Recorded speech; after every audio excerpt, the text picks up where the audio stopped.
What's popping, guys? Welcome back to the conversation. I'm your host, TJI, and today we got Niall and the topic Sony Productions, a cinematic crossover. Niall, how are you? I'm very well, Ty. How are you doing? Not too bad, man. Not too bad. All's good here. Good, good.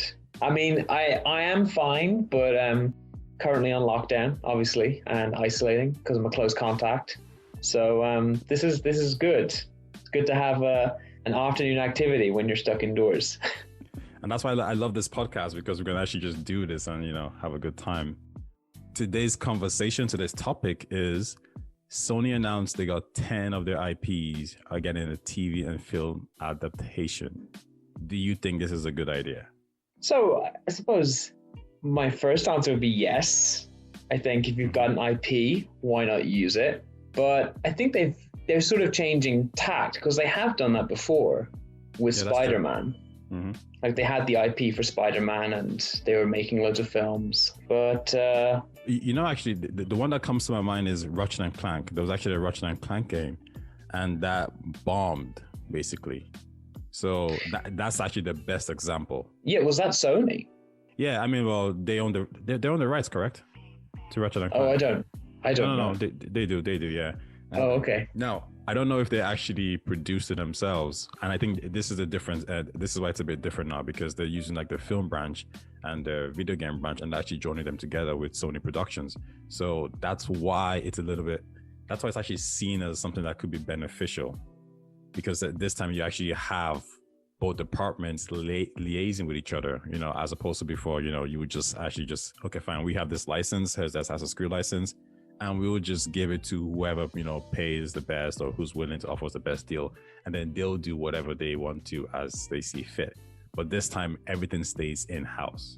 I think that's probably for the best for Sony, because I'm just thinking back to the original Spider-Man trilogy that came out in the early 2000s. Mm-hmm. Those films had accompanying video games. I don't think they were made in-house, though.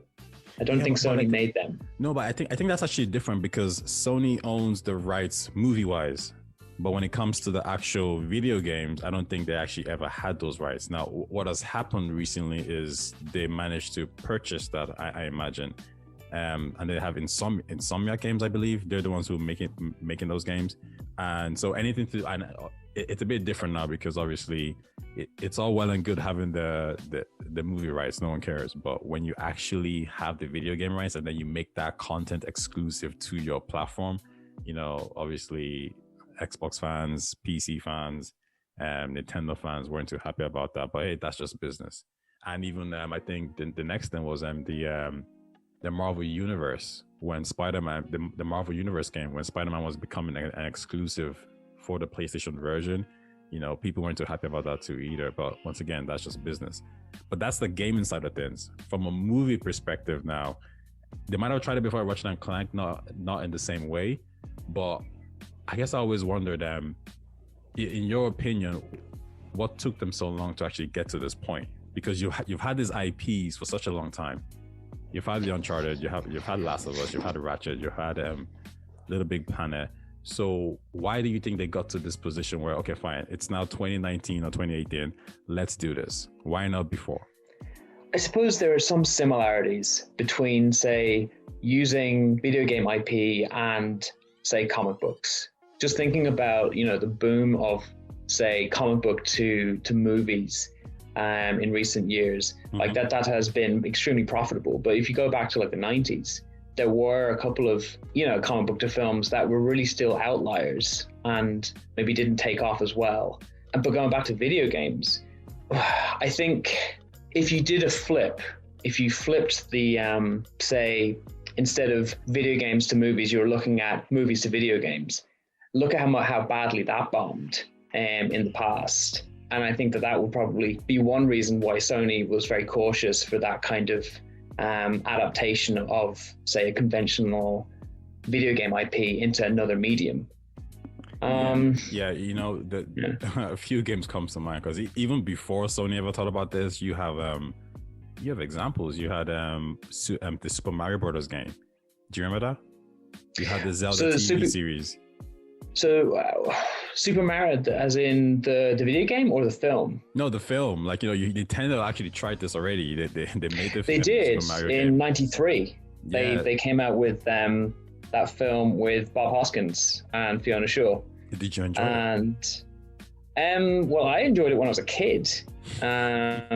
I don't really remember that much about it. I know it's a cult classic at the moment, but at the time it bombed. Even but then Zelda as well. Yeah, they had a Zelda TV series as well, and that bombed terribly. So I think, and I think maybe it's just hard to get these games off the ground, because even Halo, if you remember, we heard about a Halo game years ago, and this was when Halo was big, and just those every year there was always something new. Director's gone. Okay, this has happened. Okay, screenwriter's gone. Okay, this has changed. Even think about Final Fantasy Advent Children, and how much money went into that game. And once again, another flop from Square Enix, and that's a huge game. Like Final Fantasy is something that you'd expect to do. You expect it to do pretty well in Japan, and obviously with the popularity of the franchise in the West, but once again, another flop. So I'm thinking, is Sony looking at all this and saying it's just not gonna work? Well, I suppose, Final Fantasy Advent Children maybe is a little bit of a unique case because that was a straight to video. But I suppose it could look at, like Super Mario, the film was a flop. I think there's a Tekken film, also a flop. But in terms of like money making adaptations, early 2000s Tomb Raider springs to mind. Yeah. So the first one with Angelina Jolie did really well. It was didn't receive the best reception from the critics, but financially it was successful. The second one less so, but still it kind of brought money in. And I think that's a really good point right there, because then it's like two ways to analyze these things. From a company perspective, are you more concerned about the reception or the financial aspect of things? Well, I think now companies need to be concerned with both because they're so tied together, especially when you're dealing with franchises.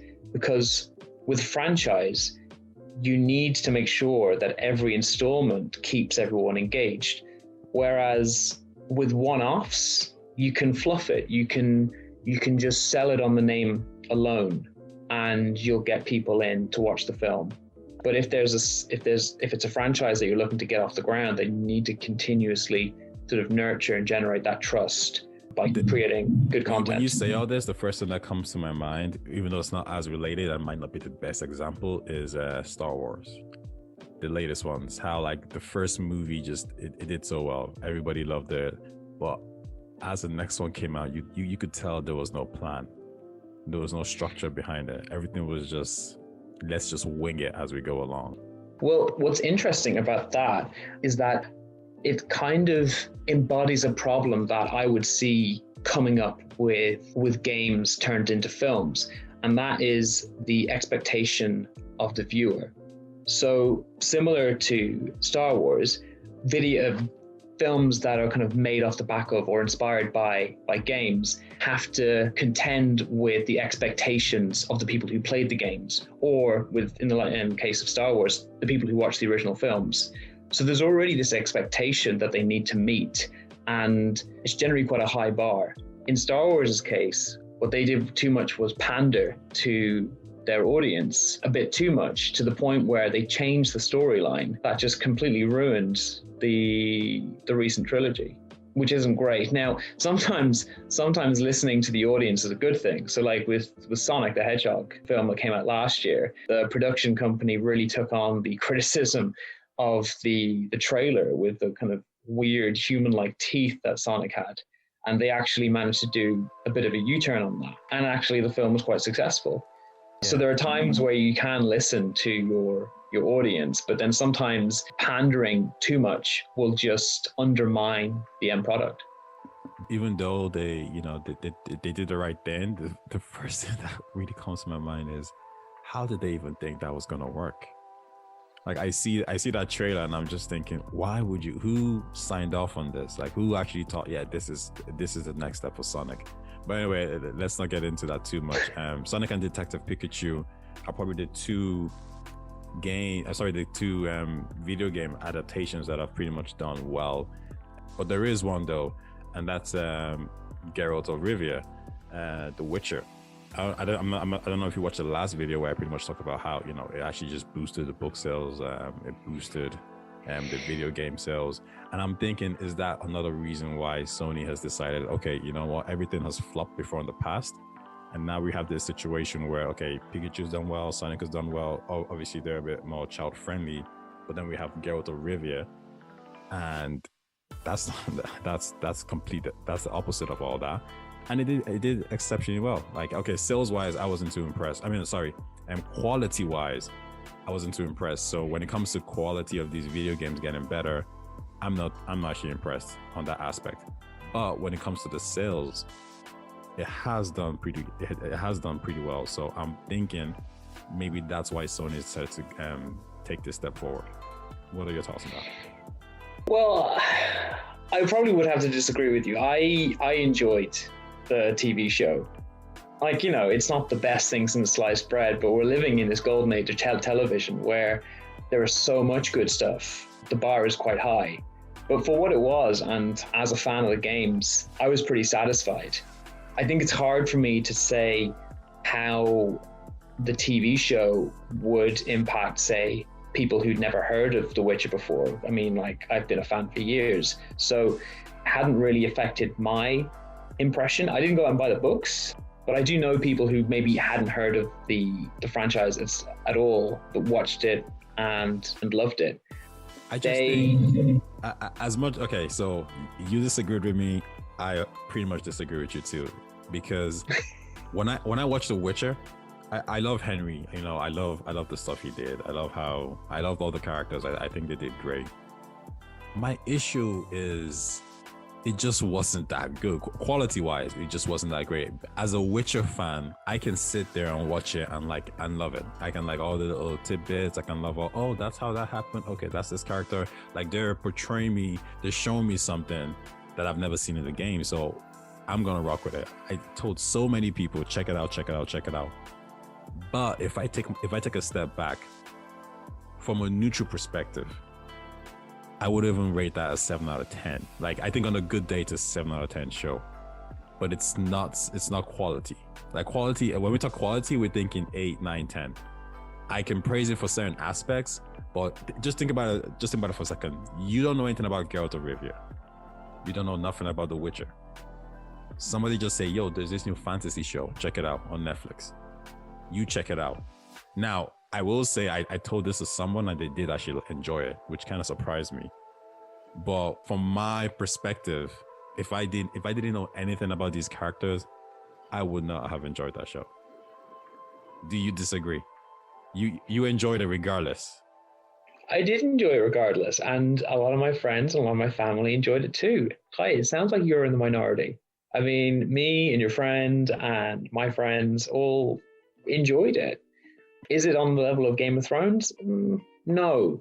But then again, it's only one season. So, but you see, I think maybe that was the issue right there, because I almost felt like straight away, as soon as I finished watching the season, I thought to myself, I wish HBO had this. I think they would have done it. I think they would have definitely upped the production. It just would have been a superior product in every single way. And I think maybe that's my issue, that I feel it could have been so much better than what was given. That doesn't mean what was given was bad. It just was not what I expected, if you understand what I'm trying to say. That is fair enough. But I still think it's good enough to keep people engaged. Like, I will still watch the second series, and I'm sure a lot of people will watch it as well. In fact, I think it was one of the most streamed shows of last year. Oh no, it was huge for Netflix, and Yeah. I think with The Witcher's success, I think other adaptations are coming through, because you remember the Assassin's Creed game, the movie, and how, you know, it didn't make money and it just bombed. Critically, it was garbage. But Netflix has actually picked up the license for a TV series for that. So I'm pretty sure they see this as an opportunity. They know that, okay, it worked with The Witcher, and it can also work with other games. You just need to kind of put the right team behind it. Now, from a Sony perspective, their first step into this is gonna be with Tom Holland as Nathan Drake in Uncharted, which is dropping, I think, June. Do you think that's the right step? You think, in terms of the way to kickstart their productions, you think Uncharted is the right IP? I would say yes. I think it is the right way to go because Uncharted is kind of focused on one character. And I think a lot of people really gel with a show, a franchise that follows one particular character and kind of tracks their development. I'm thinking now of probably the most popular and most successful video game to movie adaptation that maybe Sony took some inspiration from, and that's Resident Evil. Resident Evil, the film franchise, I think has grossed the most money out of any game to movie adaptation. And that focuses, pretty much the entire story focuses on Alice, the protagonist, Mila Jovovich. I think that is something that appeals to audiences, that kind of like connection to this one character that they can track throughout the franchise. And you can actually see the role as well. Yeah. Now, the thing with that is Alice was actually a character created for the films using the Resident Evil IP as the backdrop and the setting. With Nathan Drake and Uncharted, that kind of runs the risk of, struggling to meet the audience's expectations because Nathan is this already predefined character that they need to sort of make Tom Holland effectively portray. Yeah. So that would be a stumbling block, I think. Do you making think they sure need to actually make it almost one-to-one? Because the way I see it, it's still, think of it like whenever you're adapting a book into a TV series, for example, like let's take Game of Thrones. As much as you want the characters to be similar, you do have a bit of leeway, just from artistic, vision. So you can actually change things around. Also, I think the fact that they made Tom Holland, obviously he's quite young, he's Spider-Man. They have quite a bit of stories to tell. You don't have to go into Uncharted 1, Uncharted 2. You can go into Uncharted 1.5, the stories we never heard before, because, this is an established character who's known for tomb raiding and whatever else he does. So at this point, you can just fill in the blanks. You can just, okay, well, there was this mission in Egypt, there was that mission in Australia, there was this one in France, etc., etc. So I think they actually did a good job in that aspect. There is some games that do come to mind that I think they're going to struggle with, which is, Last of Us or some other games where certain things happen to certain characters where you can't really progress unless you start to change things around a little bit more, Yeah, well, I think The Last of Us, because those games are, they're very story driven, like Uncharted, but they're so story driven from a character level.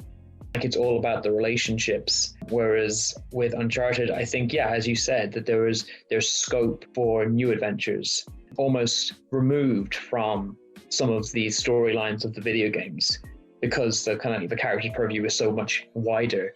Yes, as you said, he could go to do an adventure like Uncharted 1.5, go somewhere completely different to what's in the games, because that's not at odds with the character. Whereas with The Last of Us, they might have to, you can't, unless you introduce completely new characters that aren't part of the video games. But then you have to build up that sort of connection and investment in these new characters by the audience, which is another challenge. Didn't they do something similar with the Vikings, the History Channel show, where they kind of just prolonged, is it Eivor, Ragnar's stay, just because he was such an important character to the TV series. And if you were to follow history, well, you would have to, spoiler alert, you would have to kind of get rid of him. And they were thinking, no, we're going to make 3 more seasons or so with him, and then we'll get rid of him later. So I think there's this level of, okay, we know the story, but we're going to expand. I think that the funny thing is with The Last of Us, I can imagine people being very happy or satisfied if they actually decide to go a different route. Say, you know what, we're just going to ignore some of the events in Last of Us 2, and we're just going to go down this route. Now, I don't know if that's going to happen, but I can imagine some people will be extremely happy with that.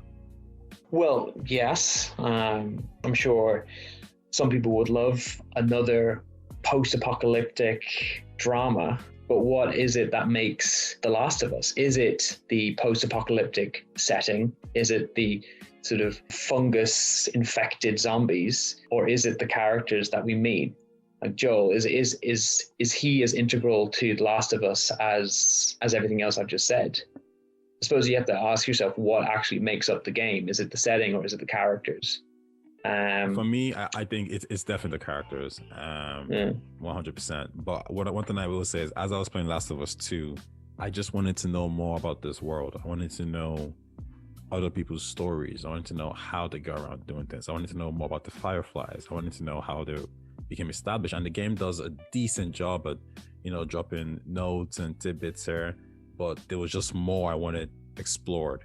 And I feel that that's the thing about video games. Like, they're amazing for giving you these details that you don't really get in from a film perspective. But at the same time, while I was playing, I couldn't help but wonder, this is gonna happen. Like, they need to turn it into a TV series, and that's what they're doing, and I'm just happy with that. Now, do I want Joel's story and Ellie's? Yes, I'll say yes. But I don't want it to just end there. As long as you manage to tell me and fill in the details. So I wouldn't actually mind a prequel, basically, on how everything came about. I really don't mind, because to me, the game does a job for me. But anything else I want are just like bonuses as to the details of the actual world. So in that aspect, I do think the characters are just as important. I think the world has enough lore for me to actually just ignore those two and just say, okay, well, what else happened here? What was going on in England when all this was going down? What was going on in France, in Africa, Australia, South America? Like, it's these type of details that I'm really interested in. Yeah, no, that's totally fair. And I think it can be pulled off. Oh, for sure. But let's go on straight to the next topic, because I think we're going to get back to Last of Us in a bit. But the next question is basically, why do you think these movies, or from the past, these movies just suck? So think Assassin's Creed, think World of Warcraft, think Dead or Alive, think Prince of Persia. To an extent, because I actually kind of like that game. I like the movie. I didn't think it was that bad, but I could see its flaws for sure. Think Hitman, think Doom, think Max Payne. And I could pretty much just go on and on. Like, there's a huge list. But in your opinion, why do you think just video games and movies just don't work? It's all about the understanding of the media. Really, video games have come on so far in the past 10, 20 years. And I think now that they are acknowledged as being sort of, a platform for amazing storytelling and amazing character building, world building. But before, people didn't really appreciate video games' capacity for storytelling, and they kind of just saw them as things that kids play without appreciating the nuances. And so, if you're like a movie marketing exec, you might see a video game that sells really, really well, but you might not appreciate all the details and all the stuff that makes it so special. You might see it as just a simple sort of marketing kind of money opportunity. And so in the past, where you've got these sort of, lackluster adaptations, it's because the spirit and the soul of the original games just doesn't translate to the film adaptation. And that's what Sony will need to do for this sort of new campaign, this new venture, is to make sure that the products that it makes are as faithful to the kind of the source content, because I think that's what's missing. I mean, it's the same with vice versa. When I remember in the early 2000s, mid 2000s, you'd have these popular kids films always being accompanied by a companion game, which always to me just felt like such a cash grab. And this sort of really, really reductive thinking by the marketing team, just like, oh, we'll slap the name of the film on these games and ship them out and people will buy them, without really putting the heart and soul of the original product in. I think that's why it has not been successful in the past. But I think now, because gaming is the largest sector of the media in terms of revenue, so you can't ignore the impact that they have on people's lives now. I mean, and I think combined, it does better than the music and the film industry. So exactly. So really, you have to take it seriously. You have to take the storytelling potential, the world building potential of games seriously, and faithfully transfer that into film. And you know what? I think that's something that they have done with the likes of, say, with comic books, with Marvel. Like they took it more seriously in kind of recent years, and they've reaped the benefits. Something similar needs to happen with video games. Do you think Sony is the company to do that? Well, I think Sony has experience in both video games and movies. I think they may have learned from their mistakes. They've learned, of the I suppose with regards to say Spider-Man, they've almost lost that battle with Marvel, and I think they need something new. They need a new avenue of creating content. Because I mean it's a no-brainer. Like they have these IPs that have millions of people who are interested. I think just to piggyback of what you said, I agree 100%. There's this lack of respect. It's this idea that because there's a name behind it, it's automatically going to sell. Like you say, a crash grab. And also, importantly, I don't know what names in terms of writers or directors are actually attached to these games that shows commitment. When you think about, let's say, a World of Warcraft, like I couldn't tell you who the director was. I couldn't tell you who was. I mean, you could have a good screenplay, a good showrunner or whatever it may be, but who's directing these things? What actors do you have on board? That's one of the reasons why I'm actually excited for Last of Us, because Neil Druckmann, he's gonna be playing a part in that. Craig Mazin, I'm not too sure, but he was the showrunner for Chernobyl, and he's gonna be the showrunner for Last of Us. And Johan Rennick, I'm not too sure on his name too. He directed all five episodes of Chernobyl, and he will be directing for Last of Us 2, and he's worked on Breaking Bad, Vikings, and the other zombie show, The Walking Dead. Executive producer Caroline Strauss, I think her name is. She did Game of Thrones, and she's on board as well. So whenever I start seeing these names, it does make me excited, because now I'm thinking to myself, well, these people have experience. With experience comes quality. So for me, Last of Us is actually the show that I'm looking forward to the most from Sony's catalog anyway. And I think they can really pull it off. There's this idea that, like, okay, we're kind of fatigued out with zombie shows. But when Last of Us was announced, there was also this idea that we're fatigued out with zombie games. You know what I mean? But it was different. So I think they really have a good opportunity here as well. Well, yeah, I mean, people have been saying we've been fatigued with vampire films, we've been fatigued with superhero films, but they still keep coming, and we still keep going to see them. Yeah, I think. Oh, sorry, go ahead. No, you go ahead. I was gonna say, even when the fatigue is hitting you, there's a way to reinvent the whole situation, to reinvent the movie or TV show, and Batman comes to mind with Christopher Nolan. Like if you ask someone, like, was that a superhero movie? You say yes, but it's kind of hard to say, because it just doesn't feel like you're Spider-Man. It doesn't feel like you're Superman. If you understand what I'm trying to say. Oh, 100%. I have friends who will never touch a Marvel film, but they still swear by the Dark Knight trilogy. And even because they just don't see them in the same league. And even the Joker, I have you seen that? Yeah. Like, would you say? I enjoyed it. It's so different. So I think, like, you have these characters, and you don't have to just shoehorn them into, guy saves girl, girl saves guy, or whatever it may be, super villain. Like, you could actually just go deeper. And when you do that, I think you've switched lanes, and now you're just attracting all types of people now. So for me, definitely, I'm not fatigued out with superhero movies, so keep them coming 100%.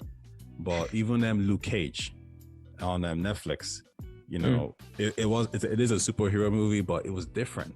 There was a street black culture to it that was just not something that I've seen before, and that could be something that will grab you. And even when I'm thinking about Black Panther, for example, once again, it's a superhero movie, but it was just different.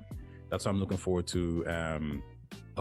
All the name eludes me now, but Marvel is they're pretty much going diverse with a lot with the superheroes. So I'm looking forward to all that, because it's just gonna give me a different kind of flavor. No, for sure. Yeah, I'm not sick of them either. But I suppose what people are sick of is low quality products and low quality films, which used to be every movie or game to movie adaptation used to be just low quality. because it was just going off the back of the games, because they thought, oh yeah, we're just going to target this for this particular gaming audience without really understanding them or what they want. And hopefully we're moving past that. And even, I suppose, there is already an example of that progression.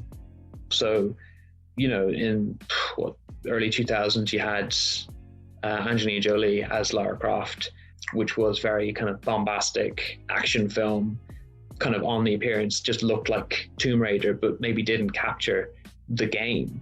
And then flash forward to nearly 20 years later, and you've got, is it Alice Vikander in the latest Tomb Raider film, which I quite enjoyed. And it did do critically better as well, because the production value was higher. So there's already an example of this kind of progression towards higher quality movie adaptations of games. Yeah, I'm looking at the production, and I think that's going to be a big thing. So Mortal Kombat comes out in April. Once again, I'm going to have difficulty saying his name. Kevin Techerion, excuse me for that.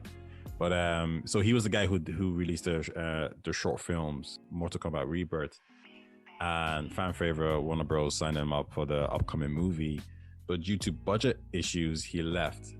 So if his issue is budget, just makes me wonder what that's gonna look like, because here's how I feel about that. Whenever you're doing these adaptations, it kind of seems like a cash grab, because you're thinking to yourself, this is gonna get us whatever 50 million in profits, but if we try to push it further in terms of quality, then our profits go down.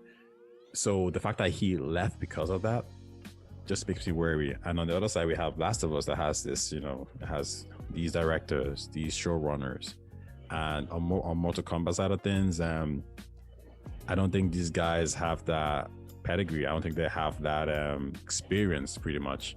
And I'm not saying that a film has to have X amount of budgets for it to be successful, or this director has to have X amount of experience. Even Marvel, they don't really do that. They don't always go on picking the best. Sorry, not the best. They don't go on picking the most known developers to make their movies, and the movies end up really good. So with Mortal Kombat, I'm a bit more wary. It is going to be on HBO Max, so I'm going to try and check it out there.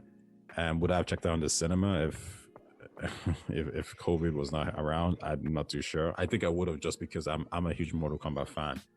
Do you get what I'm trying to say when it comes to the budget element of things? Yes, I do. I mean, I suppose that it goes back to putting enough investment behind these projects and giving them sort of the respect that they deserve. So yeah, no, I'm with you on that. But just on Mortal Kombat, I do have a question, because I am not mad into Mortal Kombat myself. I do know that it's a beat 'em up, right? I'm sorry if I'm being too simplistic, but I would struggle to see how that could take off in say as a movie franchise. A lot of the games that I enjoy and think would work well for adaptations are ones that are quite story driven and character driven. But how can a beat 'em up make that transition? Do you know, I had the exact same question. When I heard this was going to be a movie, all I could think was, why? Just put it as a TV series. It would be so much better. It's going to be a beat 'em up, but it does have a story. So Mortal Kombat is one of the few fighting games out there that actually has a good story, or a decent enough story. And you do have these characters that do have, think about Mileena, for example. She's half Takatan, half, I wouldn't know what to call Kitana now. She's human, but I don't know whatever. Anyway, so she's half human, half Takatan. And in that, there is a story. Liu Kang is the hero, but Kung Lao as well, he's the kind of side guy. He's not really a side guy, but he wants to be that guy too. But at the same time, Liu Kang is the main guy. Is there some kind of friendship conflict there? There's Kitana, the love interest. There's Scorpion, who wants revenge. They do actually have a lot of details that they could work on. I just don't know how they're going to fit everything into one movie, and that was my issue. This it seems like it should be a TV series. When George R.R. Martin, he was approached numerous times to make a movie of Game of Thrones, and he just turned it down because he knows you can't fit all that information into a movie. So yeah, that's just my take on it. I'm not too sure how they're gonna do it, but whatever they do, I do hope it's gonna work out. And in particular, like I was thinking about the Raid. I don't know if you ever seen that movie, and I was thinking if they could even get like that type of fighting quality with a story, then I think it's a success, or it's a foundation to build onto a better franchise, you know, for Mortal Kombat. Now I don't know if that's gonna lead to Mortal Kombat game sales. I mean, I talked about this in my last video, but if they can hit that mark, then I think they're on the right road. Yeah, it's funny you should bring up The Raid, because I mean it's an amazing film, especially for one that has such a simple storyline. Just get to the top. If you told me that the guys who made The Raid were involved in Mortal Kombat, I would be so much more excited. 100%. Yeah, no, I think that it would be a good fit between source material and sort of production experience for sure. Yeah, 100%. And I think that it can be said for Sony moving forward. And if they're to succeed, they need to make sure that they match the IP they want to promote, the IP they want to put forward with the right kind of expertise. Yeah. I do have something to say. There is an exception to this idea that games can't turn into TV series or movies, and I think that has a lot to do with Japan. So JRPGs tend to be an exception, or just Japanese games in general.